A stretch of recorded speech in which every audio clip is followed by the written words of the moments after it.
বন্ধুরা, আমরা গ্যাংটক ভ্রমণের দ্বিতীয় দিনে চললাম নাথুলা পাসের দিকে। গ্যাংটকের মহাত্মা গান্ধী মার্গে অনেক ট্র্যাভেল এজেন্সির অফিস আছে। সেই রকম ট্র্যাভেল এজেন্সির অফিস থেকেই আমরা একদিনের নাথুলা পাসের ট্যুর বুকিং করেছিলাম। আমাদের জনপ্রতি খরচ হয়েছিল 900 টাকা। তবে এই ট্যুর বুকিং করতে হলে ভোটার কার্ড ও 2 কপি পাসপোর্ট সাইজের ছবি লাগবে। আপনারা ইচ্ছে করলে যে হোটেলে আছেন সেই হোটেল থেকেও এই ট্যুর বুকিং করতে পারবেন। যদি আপনাদের উচ্চতাজনিত কোনো অসুবিধা থাকে তাহলে অবশ্যই ওষুধ সঙ্গে নেবেন। গ্যাংটক থেকে রওনা দিয়ে 2 ঘন্টা পর আমরা নাথুলা পাসে পৌঁছালাম। তবে মনে রাখবেন, এটি সীমান্তবর্তী এলাকা, তাই ছবি তোলার নানা বিধিনিষেধ আছে। এটাই ভারতের শেষ সীমান্ত, ওপাশে চীন।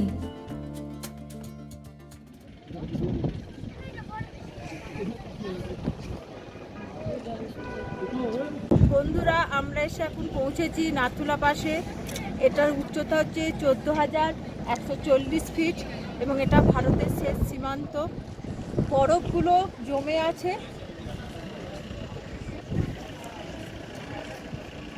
দেখুন আপনারা, প্রচণ্ড ঠান্ডা হাওয়া দিচ্ছে, যার জন্য বলতে পারছি না।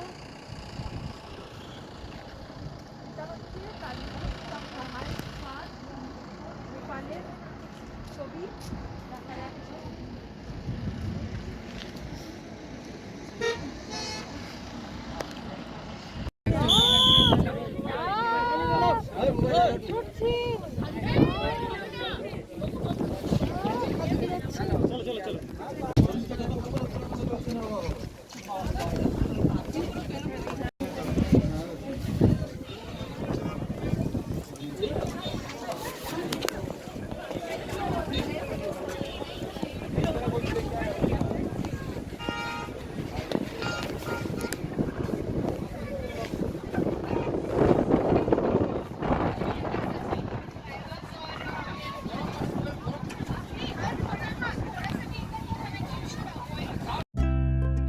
নাথুলা পাসের কিছুটা আগেই গাড়ি আমাদের নামিয়ে দিয়েছিল।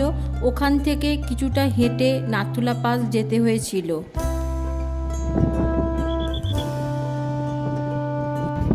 শীতকালে নাথুলা পাস পুরোটা যাওয়া যায় না, বরফে মোড়া থাকে।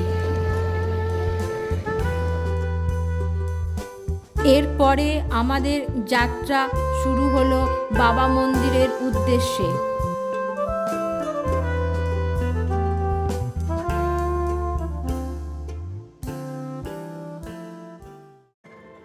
পৌঁছে গেলাম বাবা মন্দিরে।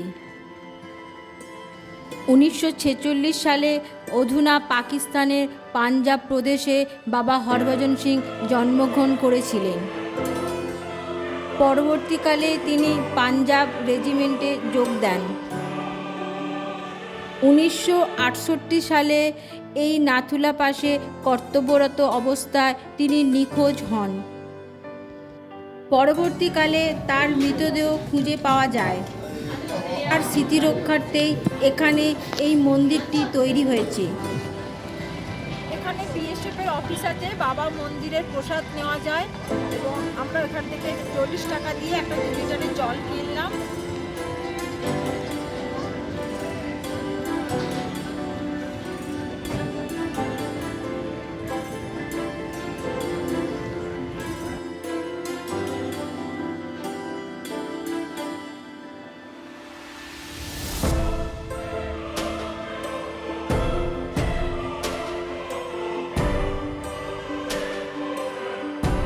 তার পথে আমরা এবার দেখব ছাঙ্গু লেক।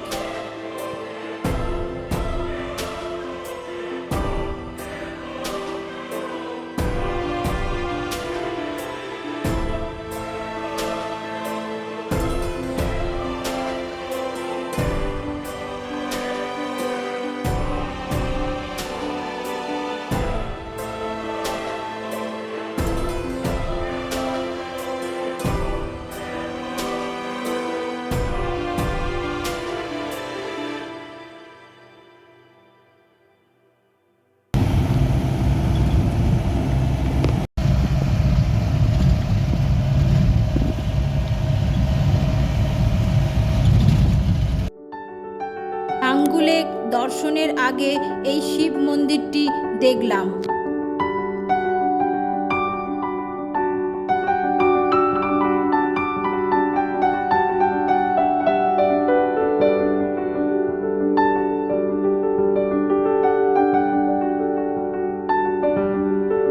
বারো 12,313 ফিট উচ্চতায় এই ছাঙ্গু লেকটির অবস্থান।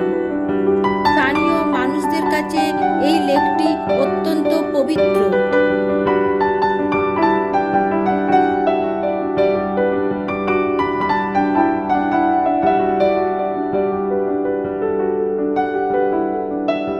শীতকালে এই লেকটির জল পুরো বরফে পরিণত হয়। এখানে বর্তমানে দেখলাম কেবল কারেরও ব্যবস্থা হয়েছে। বন্ধুরা, আমরা এখন দাঁড়িয়ে আছি ছাঙ্গু লেকে। এখন তো এপ্রিল মাস, তাই জন্য সেরকম কিছু বরফ নেই, তবে ডিসেম্বর মাসে বরফে খুব ভর্তি থাকে।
নাথুলা ভ্রমণ শেষ করে আমরা গ্যাংটকের পথে রওনা দিলাম।